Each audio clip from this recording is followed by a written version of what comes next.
So welcome back to the Arjuna classes again. As हमने एक chapter start किया हुआ था क्लास 9th का फिजिक्स का, दैट इज साउंड, यानी कि आवाज। आवाज के बारे में हमने काफी सारी चीजें सीखी थी कि साउंड प्रोड्यूस कैसे होता है, क्या उसकी करेक्टरिस्टिक्स आज हम देखने वाले हैं। ठीक है, साउंड प्रोड्यूस कैसे होता है, वेव्स क्या होती हैं, टाइप ऑफ वेव्स क्या होता है, अगर हमको डिफरेंशिएट करना हो दोनों की वेव्स में वो कैसे होगा। 4-5 वेव्स के हमने डिफरेंस करना सीखा था। ठीक है, तो आज हम देखने वाले वेव्स की करेक्टरिस्टिक्स कैसे होती हैं, इको क्या होता है, रिवर्बरेशन क्या होता है। मतलब हम ये आज चैप्टर कंप्लीट करने वाले हैं। ठीक है, नेक्स्ट वीडियो में मैं आई थिंक प्लान कर रही हूँ कि मैं कुछ न्यूमेरिकल्स लेके आऊँ इस चैप्टर से रिलेटेड और कुछ क्वेश्चन आंसर्स लेके आऊँ आप बच्चों के लिए 9th क्लास के अकॉर्डिंग। तो एक बार स्टार्ट करते हैं हम। हमारा सेकेंड लेक्चर होने वाला है ये। सबसे पहले देखते हैं हम characteristics of sound wave. Sound wave की क्या करेक्टरिस्टिक्स होती है, मतलब इस साउंड वेव्स की भी करेक्टरिस्टिक्स होती है। यस, साउंड वेव की भी करेक्टरिस्टिक्स होती है। सबसे पहली होती है बेटा आपकी फ्रीक्वेंसी, सेकंड होती है आपकी एम्पलीट्यूड और थर्ड होती है स्पीड। यस, साउंड किस स्पीड से ट्रेवल कर रहा है वो भी उसकी करेक्टरिस्टिक्स में ही काउंट होता है। तो एक एक करके हम इसकी करेक्टरिस्टिक्स जानेंगे, उसके बारे में पढ़ेंगे और उसको डिफाइन करेंगे।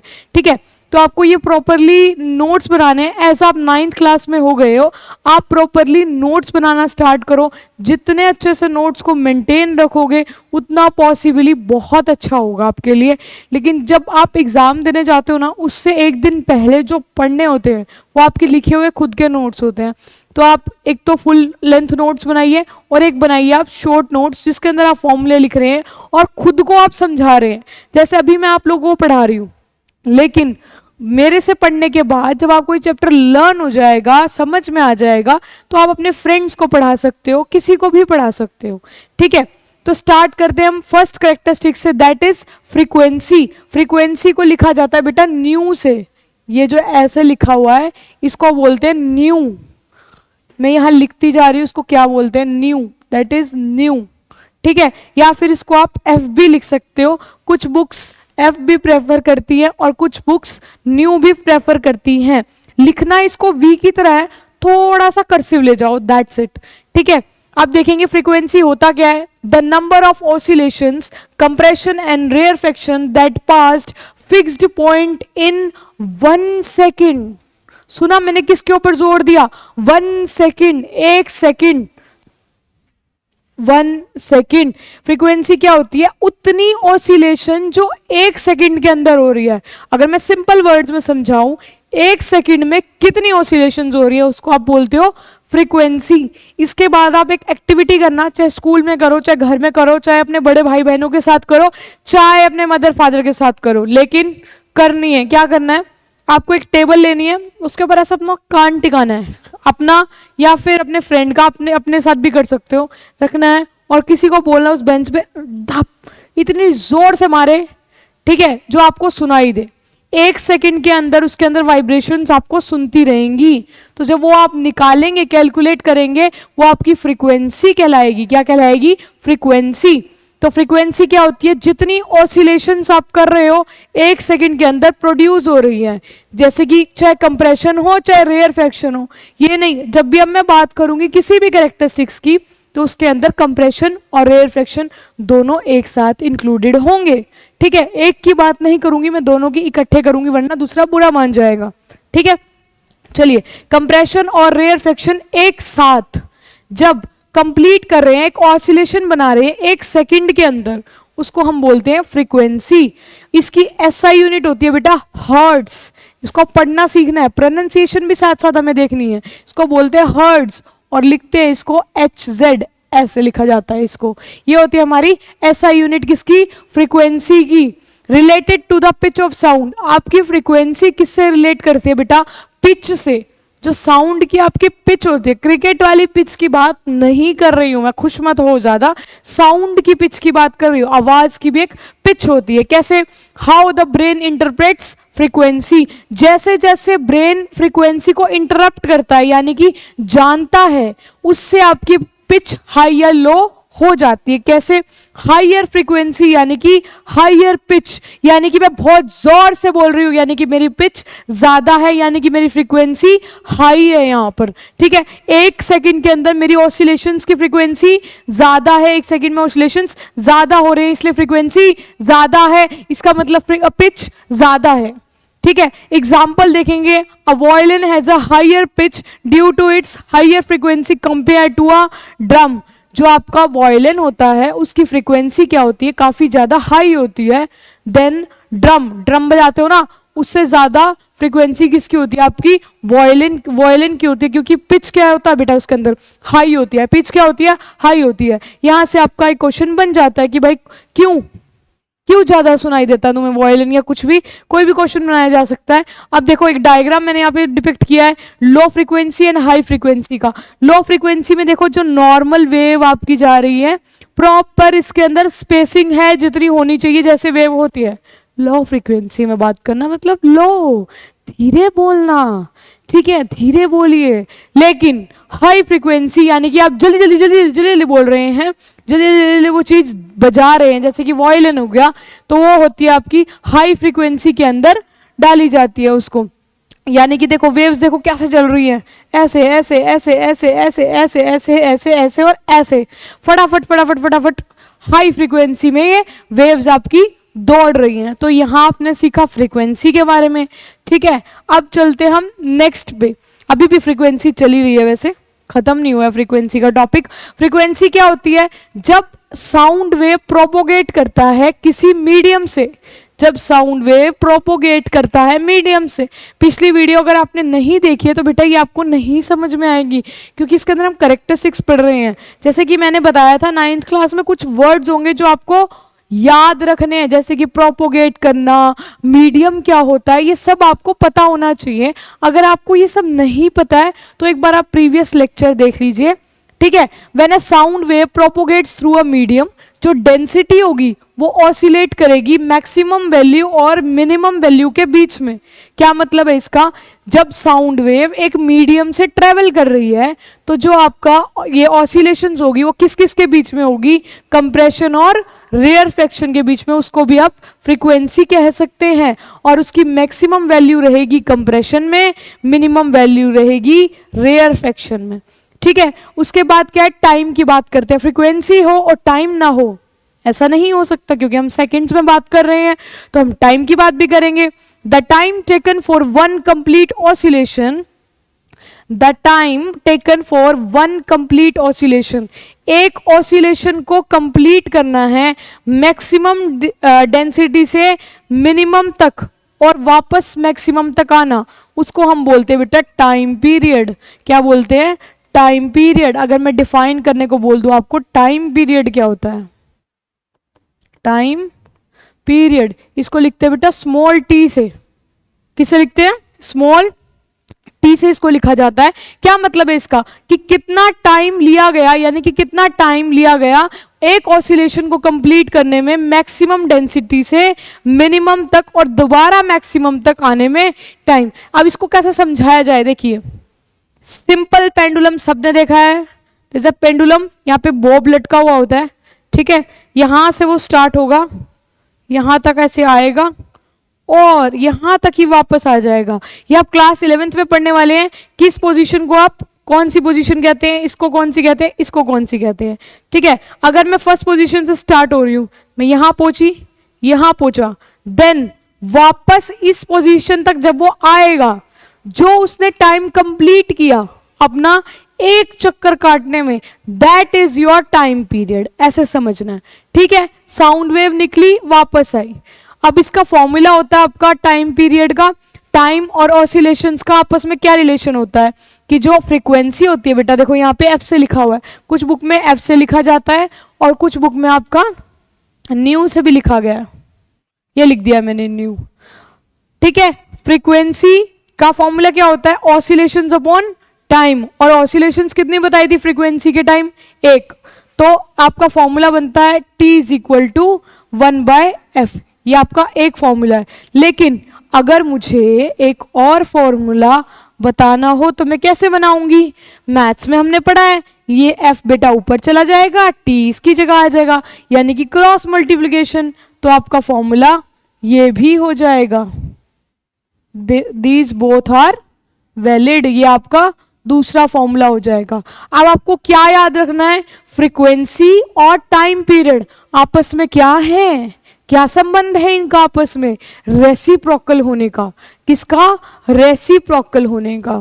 फ्रीक्वेंसी एंड टाइम पीरियड ये क्या है आपस में, रेसिप्रोकल है बेटा, क्या है, रेसिप्रोकल। ठीक है, चलिए आगे चलते हैं। अगली कैरेक्टरिस्टिक्स क्या है हमारी, अरे कैरेक्टरिस्टिक्स तो आई नहीं, अब क्वेश्चन आ गया। ये कह रहा है अ ट्यूनिंग फोक, एक फोक है ट्यूनिंग, जो पहले भी आई थिंक बनवा के ये हमने उसमें भी किया था फर्स्ट लेक्चर में, ऐसे फोक बना हुआ है। ट्यूनिंग फोक क्यों है बेटा, क्योंकि इसके अंदर ना वाइब्रेशंस होती हैं। क्या होती हैं, वाइब्रेशंस होती हैं। ये आपस में जब टकराते हैं ना बेटा, तो यहाँ पे वाइब्रेशंस क्रिएट होती हैं। ठीक है, ये साउंड वेव प्रोड्यूस कर रहा है। फ्रीक्वेंसी दी हुई है आपको, फ्रीक्वेंसी दी हुई है 500 हर्ट्ज। ठीक है, calculate the time period of the waves, time period आपको निकालना है। कैसे निकलेगा टाइम पीरियड, यानी कि टी निकालना है। कैसे निकालेंगे, अभी पीछे फॉर्मूला पड़ा, T is equal to 1/f। क्या इसको आप सॉल्व नहीं कर सकते, 1/500। इसको सॉल्व कीजिए और कमेंट बॉक्स में मुझे आंसर बताइए। और जो इसका आंसर आएगा बेटा वो किस में आएगा, सेकंड्स में। टाइम पीरियड किस में आता है, हमेशा सेकंड में। सेकंड में मापा जाता है आपको टाइम को। ठीक है, तो चलिए नेक्स्ट कैरेक्टरिस्टिक्स पे आते हैं। नेक्स्ट कैरेक्टरिस्टिक्स क्या है हमारी, दैट इज एम्पलीट्यूड। अब देखो ये नया वर्ड है फॉर क्लास 9th, ये बहुत नया वर्ड है। शायद ही कुछ बच्चों ने 6th 7th में इसके बारे में पढ़ा होता है, बट नॉट प्रॉपरली, अच्छे से नहीं पढ़ा होता। तो इसलिए 9th क्लास में जितना आप क्लियरली पढ़ोगे, ठीक है। लुक, 9th और 10th जो आपकी क्लास होती है ना, मतलब बहुत ही क्रूशियल होती है, जो मतलब आपका पूरा ही करियर सेट करके देगी। आपको एक पाथ देगी कि आपको किस तरफ जाना है। ठीक है, अब क्लास में टीचर तो एक ही पढ़ा रहा है, कभी सोचा है, क्लास में तो टीचर एक ही पढ़ा रहा है। ठीक है, इवन आप बुक्स भी एक जैसी पढ़ रहे हो, इवन एग्जाम्स भी एक जैसे दे रहे हो। ठीक है, फिर भी आप लोगों के मार्क्स कम कैसे आते हैं और दूसरे बच्चे के ज्यादा कैसे आते हैं, कभी सोचा है आप लोगों ने? इसका रीजन है बेटा कंसिस्टेंसी। आप लोग रोज रोज नहीं पढ़ते हो। अब आप 9th क्लास में आ गए हो, ज्यादा छोटे नहीं हो। जब तक आप नहीं रोज पढ़ना स्टार्ट करोगे काम नहीं चलेगा। जब तक आप कंसिस्टेंसी मेंटेन नहीं करेंगे आपका काम बिल्कुल नहीं चलेगा। कंसिस्टेंसी का मतलब ये नहीं होता कि मतलब आप बिल्कुल परफेक्ट हो जाएं। इसका मतलब ये होता है कि डेली डेली खुद को इम्प्रूव करो। जितना इम्प्रूवमेंट लाओगे अपने अंदर उतना सबसे बेहतर होगा। अगर आज आपने एक लेक्चर देखा है या स्कूल में एक लेक्चर देखा है, घर पे जाके उसको पढ़ो, रिवाइज करो, खुद लिख कर देखो। लिखने की आदत आपको 9th क्लास से ही जनरेट करनी पड़ेगी। जब तक आपको लिखने की आदत नहीं होगी आप आगे पेपर्स में सक्सीड नहीं कर सकते। जो बच्चों को लिखने में आलस आता है उनको करना पड़ेगा। करना है तो करना है, कोई ऑप्शन नहीं है आपके पास। ठीक है, चलिए back to the topic, that is amplitude, the maximum displacement of particles from their equilibrium position during a wave oscillation. अरे इतनी मुश्किल डेफिनेशन नहीं, मुश्किल नहीं है, बहुत इजी है। इसको थोड़ा सा और इजी वे में हम करवा देंगे। देखिए क्या होता है amplitude, maximum displacement of a particle. ऐसी को मैक्सिमम यानी कि जितना ज्यादा डिस्प्लेस हो रहा है, वो डिस्प्लेसमेंट समझते हैं ना आप, डिस्टेंस डिस्प्लेसमेंट, जितना वो एरिया कवर कर रहा है, पाथ ट्रेवल कर रहा है, दैट इज योर डिस्प्लेसमेंट। वो इक्विलिब्रियम पोजीशन में ड्यूरिंग द वेव ऑसिलेशन, जैसे ही वेव ऑसिलेट कर रही है, जितना बेटा वो ये वाला एरिया कवर कर रहा है। I hope it is visible, नहीं तो हम हैं ही कलर चेंज करने के लिए। दिस वन, जितना बेटा ये एरिया कवर कर रहा है दैट इज योर एम्पलीट्यूड। लेकिन हाँ, चाहे कंप्रेशन का करे चाहे रेयरफेक्शन करेंगे, बात हम दोनों की करेंगे, तो इसका भी बेटा ये ही एम्पलीट्यूड होगा। ठीक है, इसका भी यही एम्पलीट्यूड होगा, जितना भी होगा दैट इज योर एम्पलीट्यूड। अच्छा, फ्रीक्वेंसी क्या डिटरमाइन करती थी? फ्रीक्वेंसी डिटरमाइन करती थी बेटा आपकी पिच। क्या डिटरमाइन करती थी? पिच। लेकिन एम्पलीट्यूड क्या डिटरमाइन करता है? आपकी लाउडनेस। क्या डिपेंड करता है? लाउडनेस। लाउडनेस आपका मेजर होता है response of ear to the sound. Loudness क्या, अगर मैं लाउडनेस को डिफाइन करने बोलती हूँ तो हम बोलते हैं चीखना, चिल्लाना, that is loudness. That is not at all loudness. Loudness आपकी होती है measure of response of year. Year कैसा रिस्पॉन्स करता है जब आप उसको सुनते हो, जोर से अंदर तक आवाज आती है, उसको हम बोलते हैं लाउडनेस। तो अब इसको कैसे समझेंगे? जितना ज्यादा एम्पलीट्यूड होगा, जितना ज्यादा एम्पलीट्यूड होगा, अगर मैं यहां पे एक वेव बना के दिखाऊं, अगर एक ये बनाऊं और दूसरी बनाऊं कुछ ऐसी बहुत बड़ी, जितना ज्यादा एम्पलीट्यूड होगा उतनी साउंड क्या होगी? लाउडर होगी। जितना एम्पलीट्यूड, जितना मेरी वॉइस डिस्टेंस कवर कर रही है वेव्स के अंदर, उतनी मेरी आवाज लाउड होती चली जाएगी। ठीक है, मैं तो ऑलरेडी पूरा दिन चीखती ही रहती हूँ, तो मेरी आवाज वैसे ही लाउडर हो गई है। स्टार्टिंग में when I started my career, I was not able to speak properly for many days when I started teaching in a school or students gathering in students group of students was there, but I was not able to speak in 1 or 2 days. ठीक है, अब देखिए behaviour, यानी कि अब behaviour कैसा रहता है इसका? As sound travels away from the source, its amplitude decreases. जितना जितना साउंड सोर्स से दूर जाती जाएगी, ठीक है, साउंड सोर्स से दूर जा रही है, जैसा मैं सोर्स हूं, मुझसे मेरी साउंड जो मैं बोल रही हूँ वो मुझसे दूर जाती जा रही है, तो धीरे धीरे एम्पलीट्यूड क्या होगा? डिक्रीज करता जाएगा और लाउडनेस कम होती जाएगी। ठीक है, लाउडनेस क्या होती जाएगी? कम। देखो एम्पलीट्यूड भी घट रहा है, लाउडनेस भी घट रही है, यानी कि ये आपस में क्या है बेटा? Directly proportional. क्या है? Directly proportional. एक बढ़ेगा तो दूसरा भी बढ़ेगा, एक घटेगा तो दूसरा घटेगा। जैसे अब मैं बोल रही हूं, मेरे पार्टिकल्स, मेरी साउंड मेरे माउथ से निकल रही है साउंड, ठीक है, अगर आप मेरे पास यहां क्लास में बैठे होगे ऑन द फर्स्ट बेंच, बिल्कुल फर्स्ट बेंच पे बच्चा मेरे पास बैठा हुआ है, इसको शायद ज्यादा सुनाई देगा अगर मैं माइक ना लगाऊं। Exception are there. मतलब एक्सेप्शन क्या मतलब? अगर माइक लगाओगे तो इसमें तो स्पीकर्स लगे होते हैं ना भाई, वो तो सुनाई देगा ही आपको। ठीक है, लेकिन अगर फर्स्ट बेंच पे बच्चा बैठा हुआ है, मैं नॉर्मली बोल रही हूँ, माइक नहीं लगाया हुआ है, ठीक है, तो उसको मेरी बातें ज्यादा सुनाई देंगी, एक्सेप्ट लास्ट बेंच पे। ठीक है, तो लास्ट बेंचर्स पे बनकर बैठे रहते हैं बच्चे, इसीलिए उनको सुनाई नहीं देता, क्योंकि लाउडनेस कम हो जाती है। अब चलेंगे नेक्स्ट कैरेक्टरिस्टिक्स पे, दैट इज वेवलेंथ। क्या है बेटा ये? वेवलेंथ। इसके नाम से ही हमें बहुत कुछ पता चल रहा है ये होता क्या है।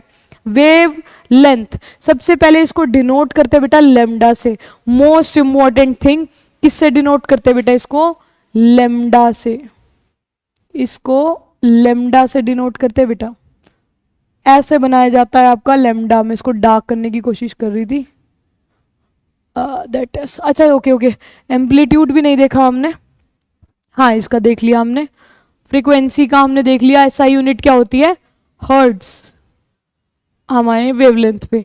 ठीक है, इसकी एसआई यूनिट, इसका सिंबल क्या होता है बेटा? लेमडा। इसका नाम होता है लेमडा, लेमडा। और इसको आप ऐसे भी बना सकते हो, इसको आप ऐसे भी बना सकते हो, जैसा आप बना पाओ वैसा बना सकते हो, लेकिन बनाना लेमडा ही है कि सामने टीचर को समझ आना चाहिए कि भाई ये लेमडा है।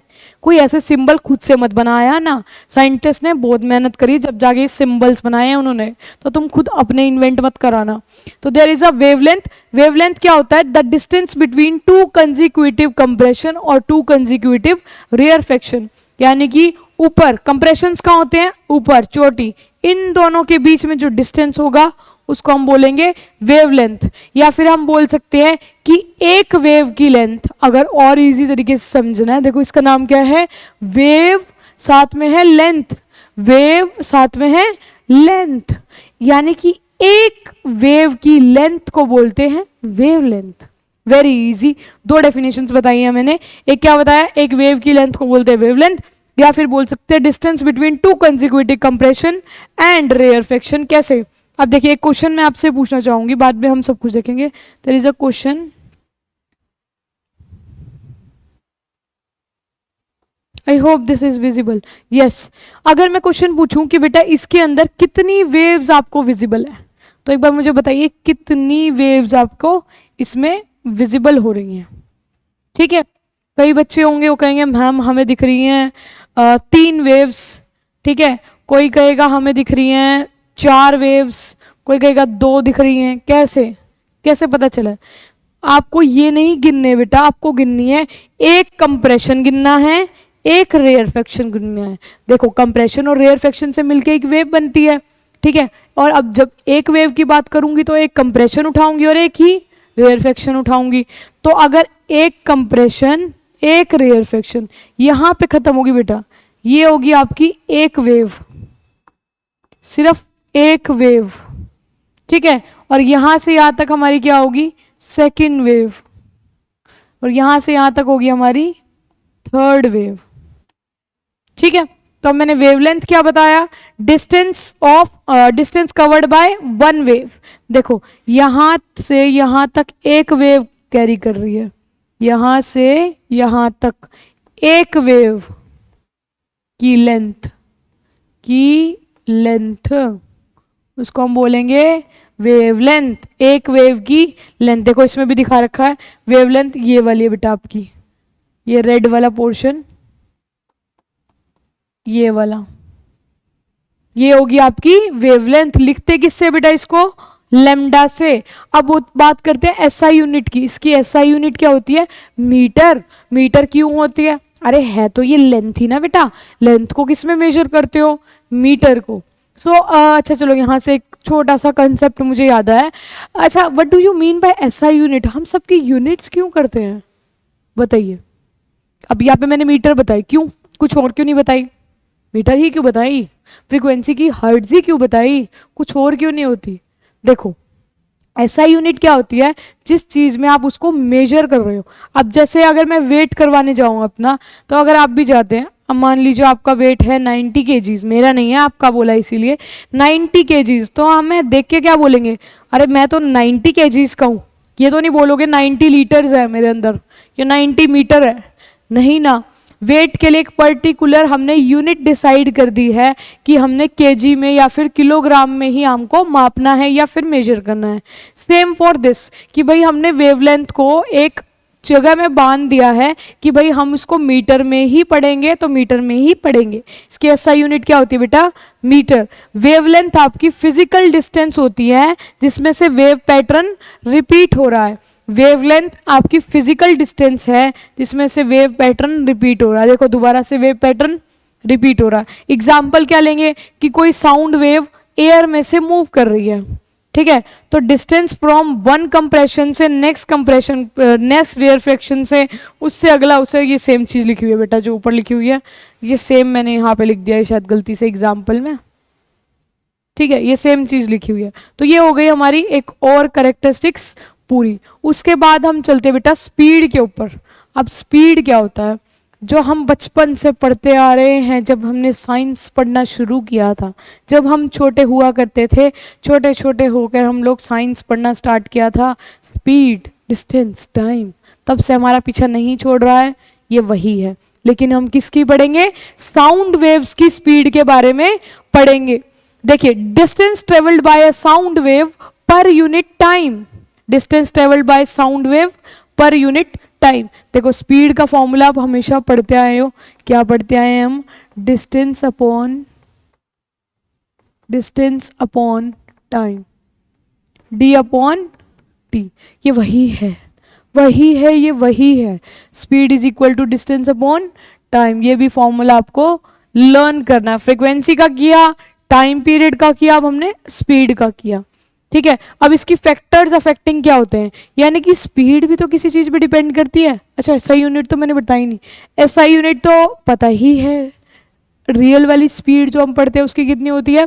मीटर पर सेकेंड। ये भी हम स्पीड ही पढ़ रहे हैं, लेकिन किसकी पढ़ रहे हैं? साउंड की। तो इसकी भी एसआई यूनिट क्या होगी? मीटर पर सेकेंड। ठीक है, अब देखते हैं हम इसके factors affecting. What do you mean by factors affecting? Factors affecting मतलब साउंड, स्पीड ऑफ साउंड किन चीजों पर डिपेंड करती है? सबसे पहले depends on nature of medium. यानी कि क्या, मीडियम क्या था, रास्ता, यानी कि पाथ। वो कौन सा पाथ है डिपेंड करती है कि क्या होना चाहिए, कौन सा पाथ होना चाहिए। सॉलिड भी हो सकता है, लिक्विड भी हो सकता है, गैस भी हो सकता है, ठीक है, तीनों में से कोई भी हो सकता है। अब जो स्पीड होगी वो उस पर डिपेंड करेगी कि कौन सा है, ठीक है, जैसे कि कभी सॉलिड हुआ, कभी लिक्विड हुआ या गैस हुआ। Secondly, increase with temperature and density of medium, यानी कि स्पीड क्या करेगी आपकी, बढ़ जाएगी जब टेम्परेचर भी बढ़ जाएगा, जब डेंसिटी भी बढ़ जाएगी। फैक्टर्स याद रखने हैं, क्वेश्चन बनता है यहां से, क्वेश्चंस बनते हैं यहां से, ठीक है। देखो ये रहा आपको, ये रही आपकी वेवलेंथ, अभी बताई मैंने एक वेव की लेंथ। स्पीड क्या होगी, डिस्टेंस अपॉन टाइम। वेवलेंथ भी क्या हो गया आपका, एक डिस्टेंस ही है, डिस्टेंस ही कवर कर रहा है ना बेटा, तो वो क्या हो गया आपका डिस्टेंस। और एक वेव से दूसरी वेव पे जाने के लिए जो समय लग रहा है that is your time, distance upon time निकाल दो, that is your speed. Very easy, बहुत इजी है ये चैप्टर। एग्जाम्पल देखिए, sound travel faster in solids, यहां से बनता है हमारा क्वेश्चन। क्या बनता है, इनका याद रखनी है आप लोगों ने। सबसे पहले सॉलिड्स में ट्रेवल करती है सबसे ज्यादा, फिर करती है लिक्विड्स में, फिर करती है गैसेस में। ये मैं इसको डब्बे में बंद कर देती हूँ और इसको इम्पोर्टेंट बता रही हूँ।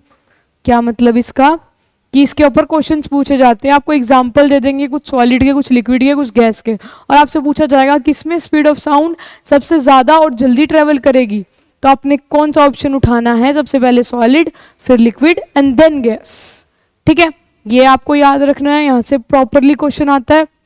उसके बाद यही चीज़ें हम दोबारा पढ़ लेते हैं। Speed of sound in different media, यानी कि अलग अलग मीडिया के अंदर, अलग अलग चीज़ों के अंदर स्पीड ऑफ साउंड कैसी होती है, क्या क्या होती है। Sound propagates at a finite speed, एक फाइनाइट स्पीड पे साउंड चलती है, उसकी स्पीड होती है जो बहुत स्लोअर होती है स्पीड ऑफ लाइट के। साउंड की स्पीड आपकी कम होती है than speed of light, sound की बेटा कम होती है देन लाइट, लाइट की आपकी स्पीड ज्यादा होती है, ठीक है।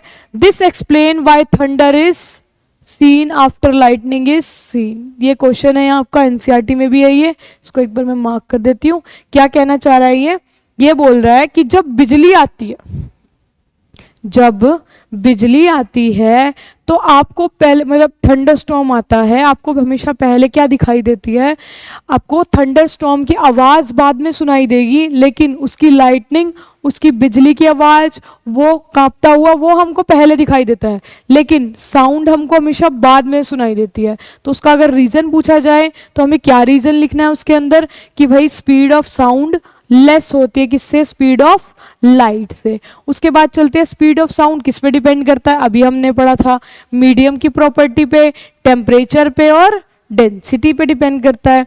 साउंड क्या करता है, fast in solid, slower in liquid and slowest in gases, ये भी हमने पढ़ लिया है। As the temperature increases speed of sound also increases, दोबारा लिखा हुआ है। एग्जाम्पल क्या होगा, देखो एयर के अंदर जो स्पीड ऑफ साउंड होती है, अगर 0 डिग्री सेल्सियस है तो 331 मीटर पर सेकेंड होती है, फॉर 22 डिग्री सेल्सियस आपकी होती है 344 मीटर पर सेकेंड। तो डिपेंड करती है कि क्या टेम्परेचर है, जैसे जैसे देखो टेम्परेचर बढ़ा स्पीड बढ़ गई, 0 डिग्री सेल्सियस था तो 331 हुई, अगर मैं उसका टेम्परेचर बढ़ा रही हूँ यानी कि 22 डिग्री सेल्सियस कर दिया तो कितनी हो गई, 344 मीटर पर सेकेंड। ये आपकी एनसीईआरटी के अंदर स्पीड्स दी हुई हैं प्रॉपरली, ये आपको सारी लर्न नहीं करनी है, आपको सिर्फ वाटर की पता होनी चाहिए, ठीक है। और ये जो यहाँ पर बताइए एयर में क्या होती है ये सिर्फ पता होनी चाहिए, दैट्स इट। इसके अलावा आपको समझने की ज़्यादा ज़रूरत नहीं है। अगर ऐसा कोई क्वेश्चन आता भी है तो आपको टेबल या फिर डेटा हमेशा क्वेश्चंस में गिवन होता है, ठीक है। तो ये डाटा मैंने यहाँ पर लगाया है डिफरेंट मीडिया का 25 डिग्री सेल्सियस के ऊपर। चलिए नेक्स्ट देखते हैं, relation between lambda V and V. ये बेटा जो दूसरे वाला है ना, ये आपका न्यू है, दैट इज फ्रीक्वेंसी, ठीक है। लेमडा यानी कि वेवलेंथ, न्यू यानी कि फ्रीक्वेंसी, v यानी कि स्पीड। ये आपका फॉर्मूला यहाँ से एक जनरेट होगा, तो एक बार देख लेते हैं कि कैसे जनरेट होगा। We know that speed of sound is defined as the distance of a point of sound wave per unit time, जितना वो कवर करता है। ठीक है, हमने क्या सीखा है, speed is equal to distance upon time, speed is equal to distance upon time. Distance अब क्या कवर कर रहा है, डिस्टेंस जो है हमारी वेवलेंथ कवर कर रही है, यानी कि जो वेव बन रही है उसकी लेंथ बन रही है, उसको हम बोलते हैं वेवलेंथ, और वही लेंथ को हम डिस्टेंस कंसिडर कर रहे हैं। तो वो डिस्टेंस क्या है हमारा लेमडा, और नीचे आ जाएगा हमारा टी। स्पीड को हम लिख रहे हैं v से, तो ये हमारी आई बेटा पहली इक्वेशन ये रही, वही सेम मैंने यहाँ बनाई है। उसके बाद हम देखेंगे the frequency is related to time period. अभी फ्रीक्वेंसी का फॉर्मूला पढ़ा था, अभी फ्रीक्वेंसी का फॉर्मूला क्या पढ़ा था बेटा, new is equal to 1/t, 1, और ये हो गया हमारा 2 इक्वेशन। अब क्या करें, इसकी वैल्यू उसमें पुट कर दें। देखो अब कैसे करूंगी, v is equal to lambda by T, यानी कि यहां से कुछ पुट करना है, 1 ही तो होगा ना यहाँ पे। 1/t को मैं क्या लिख सकती हूँ, म्यू लेमडा बाय न्यू। ये हमारा फॉर्मूला आ गया, देखो ये बनी हुई है। सब्सटीट्यूटिंग इनटू दिस इक्वेशन हमारा क्या आ जाएगा, रिलेशन आ जाएगा आपको जो करना है। एक बार इसको इरेज कर देते हैं ताकि ये वाला अच्छे से विजिबल हो आप लोगों को, क्योंकि येलो येलो दोनों ही कलर मैंने यूज कर दिए हैं। Just a second. हो देखो क्या किया हमने, स्पीड अपॉन टाइम, स्पीड को हमने लिखा डिस्टेंस अपॉन टाइम। डिस्टेंस क्या है हमारा लेमडा है, यानी कि जो वेवलेंथ कवर कर रहा है उसको बोला। फ्रीक्वेंसी अब हमारी टाइम पीरियड से रिलेट करती है, कैसे, mu is equal to 1/t। इसके 1/t की जगह हमने लिख दिया v पुट कर दिया, तो हमारा फॉर्मूला बन गया v is equal to lambda by frequency. ये भी कर सकते हैं, ठीक है। चलिए उसके बाद आते हैं supersonic and sonic boom. Sonic boom करके एक गेम भी आया करती थी, पता नहीं अभी वो एग्जिस्ट करती है या नहीं, बट मैंने वो बहुत खेली है। ब्लू कलर का एक करेक्टर होता था, लाइक योर सबवे सर्फर्स, हम बहुत खेलते थे, मैं बहुत खेली हूँ। ठीक है, एक बार सर्च करना अगर मिलती है तो, सोनिक बूम कर से उसको एनर्जीज मिलती थी और वो भागता था ऐसे, उसको देख के मुझे वो याद आ गया। चलिए supersonic speed and sonic boom, ये क्या होती है, आपकी सुपरसोनिक स्पीड होती है जब कोई ऑब्जेक्ट ट्रेवल करता है faster than the speed of sound. अगर स्पीड ऑफ साउंड से आपका कोई ऑब्जेक्ट और तेज चलता है, उसको हम कौन सी साउंड बोलते हैं, सुपरसोनिक स्पीड बोला जाता है, साउंड नहीं, सुपरसोनिक स्पीड से वो चलता है। एग्जाम्पल्स क्या होगा, bullets, jet and aircraft. Bullets यानी कि गोली मारते हैं ना, ठीक है, कितनी जल्दी वो आर पार हो जाती है बंदे के, बुलेट्स हो गई। जेट्स उड़ते हैं आपके, एयरक्राफ्ट्स होते हैं, वो हमेशा स्पीड ऑफ साउंड से ज्यादा होते हैं, इसलिए वो कौन सी स्पीड पर चलते हैं, सुपरसोनिक स्पीड, सुपरसोनिक स्पीड। उसके बाद देखेंगे सोनिक बूम।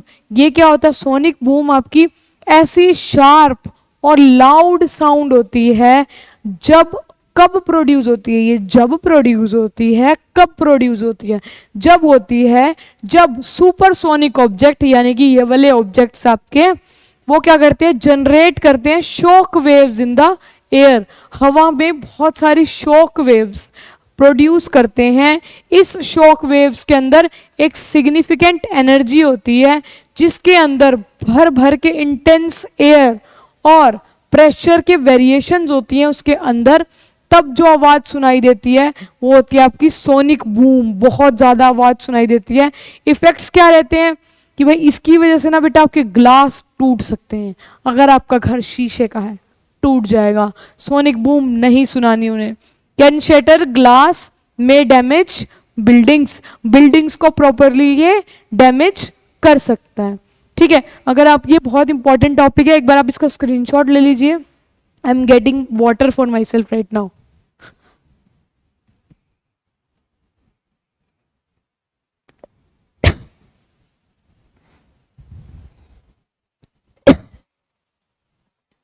चलिए इसके बाद देखेंगे एक बार रिफ्लेक्शन ऑफ साउंड क्या होती है। Reflection of sound, reflection of light हमने पढ़ी हुई है कि कैसे एक होता है बेटा इंसिडेंट रे, एक होती है ये एमर्जेंट रे तो नहीं होती, रिफ्लेक्टेड रे, एमर्जेंट रे आप आगे बढ़ने वाले। रिफ्लेक्शन ऑफ साउंड देखिए पहले समझ लेते हैं, फिर एक डायग्राम से मैं समझाऊंगी। लाइक लाइट, लाइट के जैसे साउंड क्या करती है, बाउंस बैक करती है, यानी कि किसी चीज पे टकरा के वापस आती है। जैसे अब यहाँ पे मैंने एक सरफेस लिया बेटा, क्या लिया, एक सरफेस लिया, यहाँ पे आप खड़े हैं, ठीक है, यहाँ पे कोई बंदा खड़ा है, यहां से अगर वो बोलेगा तो यहां से वो टकरा के वो वापस आती है। This is your incident and this is your reflected, यानी कि जो रिफ्लेक्ट होने के बाद आ रही है, रिफ्लेक्टेड साउंड। इंसिडेंट साउंड क्या हो गया, एस ने लिख रहा है ये इंसिडेंट साउंड, और बीच में बेटा बनता है आपका नॉर्मल, ठीक है, नॉर्मल। ये क्या कह रहा है, साउंड बाउंस करती है जब वो किसी हार्ड सरफेस पे गिरती है, हार्ड सरफेस पे गिरी और वो बाउंस बैक कर गई, इसको हम बोलते हैं reflection of sound. Reflection of sound, जो लॉज ऑफ लाइट के लॉज होते हैं ना बेटा, वो बिल्कुल सिमिलर होते हैं, बिल्कुल सेम टू सेम किसके ऊपर लगते हैं, साउंड के ऊपर भी लगते हैं। द इंसिडेंट साउंड वेव, ये रहा incident sound wave, the reflected sound wave and normal, जो ये बताया बेटा आपको मैंने, नॉर्मल होता है बीच में। ये सारे क्या करते हैं, तीनों सेम प्लेन पे, देखो एक ही जगह पे है ना, एक ही प्लेन के अंदर है, ठीक है। तो ये हो गया आपका फर्स्ट लॉ, ये लिखने आपने लॉज ऑफ साउंड रिफ्लेक्शन। ये दोनों लॉज आपको याद करने हैं और याद होने चाहिए क्योंकि इसके ऊपर क्वेश्चन बनता है। फर्स्ट लॉ हो गया कि भाई तीनों एक ही जगह पे होते हैं, ठीक है। सेकंड क्या बोलता है, angle of reflection of sound is always equal to the angle of incidence of sound, यानी कि जो एंगल बेटा यहां बन रहा है, जो इसके साथ बनेगा उसको बोलेंगे आई एंगल, और जो इसके साथ बनेगा इसको बोलेंगे आर एंगल। तो आपका जो आई एंगल होगा इंसिडेंट का, वो किसके इक्वल होगा, हमेशा रिफ्लेक्टेड एंगल के। किसके इक्वल होगा, रिफ्लेक्टेड एंगल के हमेशा इक्वल होगा। ये आपका होता है बेटा दूसरा लॉ, ठीक है, दूसरा लॉ। एक बार टाइमिंग चेक कर लेते हैं, ठीक है। अब देखिए, अब हमारा एक छोटा सा टॉपिक आता है और बहुत इंपॉर्टेंट है, इसके ऊपर क्वेश्चंस भी बनते हैं और इसको समझना भी बहुत जरूरी है। क्या टॉपिक है हमारा, दैट इज इको, कि वो गाड़ी चलाने वाली, वैन चलाने वाली इको नहीं है, कि कुछ और इको है। अब चलिए रीइमेजिन करते हैं हम लोग कि हम खड़े हैं किसी पहाड़ों में, तुम खड़े हो पहाड़ों में, कश्मीर की वादियों में, ठीक है। Kashmir is a most beautiful place that I want to visit, ठीक है, मतलब एक ऐसा सपना सा है। जैसे अगर आप खड़े हैं कहीं कश्मीर की वादियों में, बिल्कुल ऊपर उनके लंबे लंबे पहाड़ होते हैं बर्फ से ढके हुए, अगर आप उसकी ऊंची एक चोटी पर खड़े हैं और वहां से आवाज मार रहे हैं खुद को, कुछ भी बोल रहे हैं, जो भी आपका नाम है ABCD, कुछ भी आवाज मार रहे हैं, कोई भी नाम ले लो, जैसे ABCD कुछ भी नाम ले लो, मेरा नाम निष्ठा है तो मैं आवाज मारूंगी निष्ठा निष्ठा निष्ठा, तो आपको कुछ गूंजती हुई आवाज जो रिपीटिशन में सुनाई देती है, वापसी में जो आवाज सुनाई देती है, जो जैसे आप आवाज मारते हैं वहां पे, कोई भी नाम लेते हैं, ठीक है सॉरी मेरे थोड़ी सी तबीयत भी खराब चल रही है। जैसे ही कोई आप आवाज देते हैं और पहाड़ों से वो गूंजती हुई वापस आती है, गूंज नहीं रही है वो क्या हो रही है, साउंड की रिपीटिशन हो रही है, बार बार वो साउंड रिपीट कर रहा है खुद को, उसको हम बोलते हैं, हमें इको सुनाई दे रही है। अब जैसे मैं आवाज मारूंगी निष्ठा निष्ठा, तो मुझे सुनाई तो वापस निष्ठा ही देना चाहिए, तुम्हें कुछ और तो नहीं देगा। ट्राई करना, क्या पता तुम कुछ आवाज मारो और सामने से किसी और का नाम आए, ये ट्राई करके आना फिर मुझे बताना।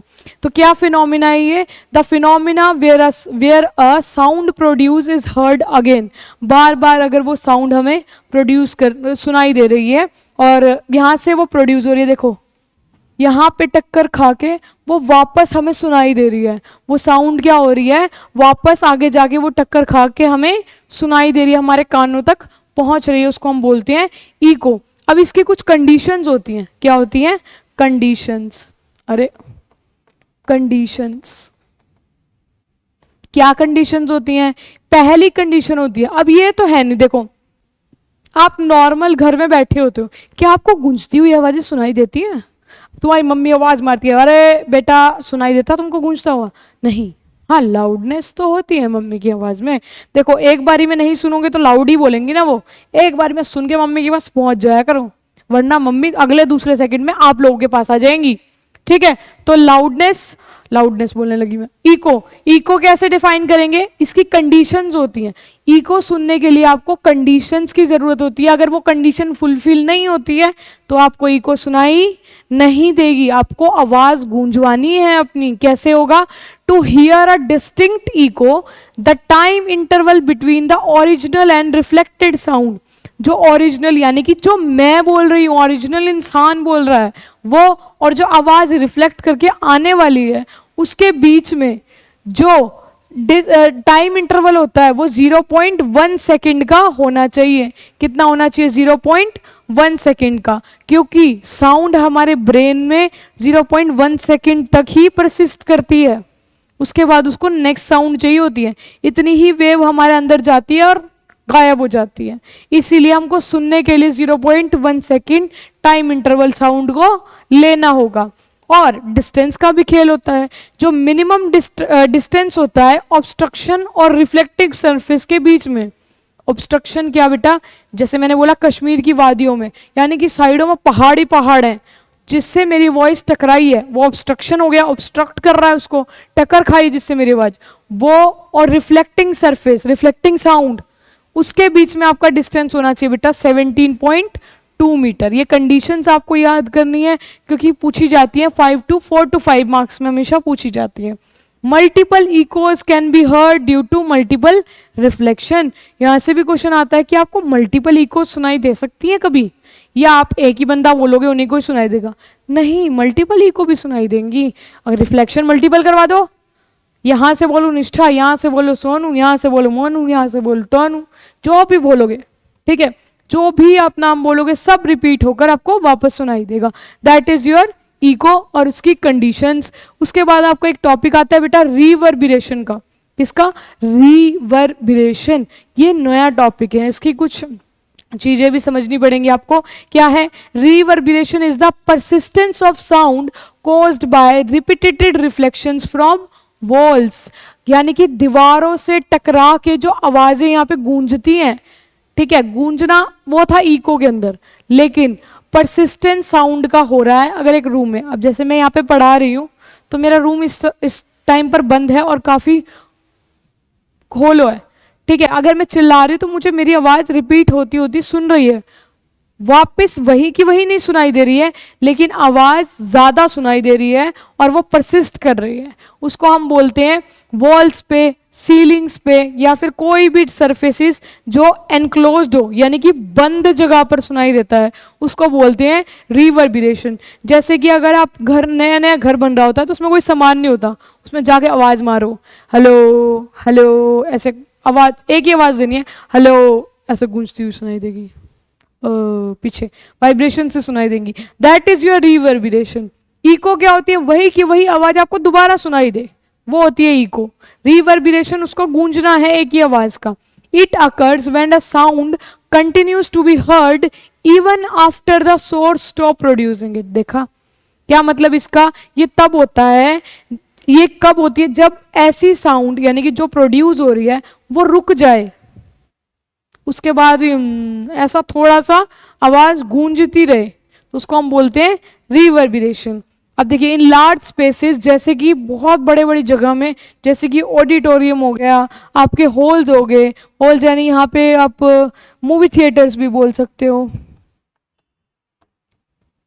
मूवी थिएटर्स हो गए, वहां पर ना एक्सेसिव रिवर्बिरेशन हो जाती है और वो अनडिजायरेबल है, यानी कि हमें नहीं चाहिए कि वहां पर आवाज गूंजे, क्योंकि हमारे कानों में दर्द होने लगेगा, दूसरी वॉइस हम सुन ही नहीं पाएंगे। As it distort sound clarity, यानी कि अगर जो बंदा बोल रहा होगा उसको क्लियर भी नहीं सुनाई देगा, ठीक है, मेकिंग स्पीच और म्यूजिक डिफिकल्ट टू अंडरस्टैंड, बहुत मुश्किल से वो सुनाई देगा और इतनी प्रॉब्लम क्रिएट हो सकती है। ये होता है आपका रिवर्बिरेशन का टॉपिक। आई होप ये क्लियर हुआ होगा। उसके बाद देखिए हाउ टू रिड्यूस रिवर्बिरेशन। अब देखो रिवर्बिरेशन तो एक प्रॉब्लम है बेटा, कैसे प्रॉब्लम है, अब एक एग्जांपल लेते हैं, जैसे कि सिनेमा हॉल है, कोई मूवी देखने गए हैं आप, हाँ जी गए हैं, मूवी देखी, तो उसके अंदर आपको आवाज़ गूंजती हुई सुनाई नहीं देगी, उसमें हम रिवर्बरेशन को स्टॉप कर देते हैं। कैसे किया जाता है, अब जैसे कोई मूवी चल रही है, मानो धुरंधर ही चल रही है, मूवी चल रही है धुरंधर मूवी आपकी, तो जो भी रणवीर सिंह उसमें बोलेगा वो आवाज़ गूंजती हुई दिखाई देगी, वो एक वर्ड बोलेगा आवाज़ गूंजेगी, जब तक आप दूसरी सुनने लगोगे वो पहली गूंज रही होगी, तो आपके कानों में वो क्या प्रोड्यूस करेगी, इरिटेशन प्रोड्यूस करेगी। अब उसको हमें बंद करना है, उसको स्टॉप करना है, तो उसके लिए भी हम काफ़ी सारे मेथड्स यूज़ करते हैं, इसके अंदर पढ़ेंगे। देखो जब आप मूवी थिएटर में जाते हो, जो भी बच्चा गया हुआ है, वैसे आजकल सब बच्चे जाते हैं, ठीक है, जनजी जनरेशन है, ये बिना मूवी देखे रुकते ही नहीं है। तो जब आप जा रहे होते हैं मूवी थिएटर्स में, नीचे मैट्स बिछे होते हैं आपके, जिनके ऊपर आप चढ़ के ऊपर सीढ़ियों पर जाते हो, चारों तरफ आपके मैट्स बिछे होते हैं, वो बेटा साउंड एब्जॉर्बिंग मटेरियल से बनते हैं। जो मैट्स बिछे होते हैं उसके अंदर साउंड एब्जॉर्बिंग मटेरियल से उसको बनाया जाता है कि जो उधर रणवीर सिंह या कोई भी जो भी आपको पसंद है वो बोल रहे हो, तो वो साउंड आधी वो एब्जॉर्ब कर लेते हैं और आपको नॉर्मल वॉइस सुनाई देती है, गूंजती हुई नहीं सुनाई देती। Walls and roofs covered with sound absorbing materials like compressed fibre board, compressed fibre board जैसा मटेरियल्स लगाया जाता है, रफ प्लास्टर किया जाता है और ड्रेपरीज की जाती है, that is also a way. Seat को ऐसा डिजाइन किया जाता है जिसके ऊपर साउंड एब्जॉर्बिंग मटेरियल्स हो, जो सीट पर आप बैठते हो उसके ऊपर वो गद्देदार सी होती है ना, उनके अंदर भी ऐसी मटेरियल से उसको बनाया जाता है जिससे साउंड एब्जॉर्ब हो जाए, ठीक है। These measures help improve sound quality and ensures clear acoustics in larger spaces. इन दोनों की वजह से, इन ऐसे मेजर्स अपनाने की वजह से आपको वहाँ पर क्लियर वॉइस सुनाई देती है और कोई प्रॉब्लम क्रिएट नहीं होती है, ठीक है। यहाँ से भी आपका क्वेश्चन बनता है, क्वेश्चंस हम करेंगे फॉर द नेक्स्ट वीडियो, ठीक है। तो अभी हम इसको ख़त्म करते हैं, that is our last slide. So thank you for watching this video, I hope sound chapter आपको बहुत अच्छे से क्लियर हो गया होगा, ठीक है। सो थैंक यू।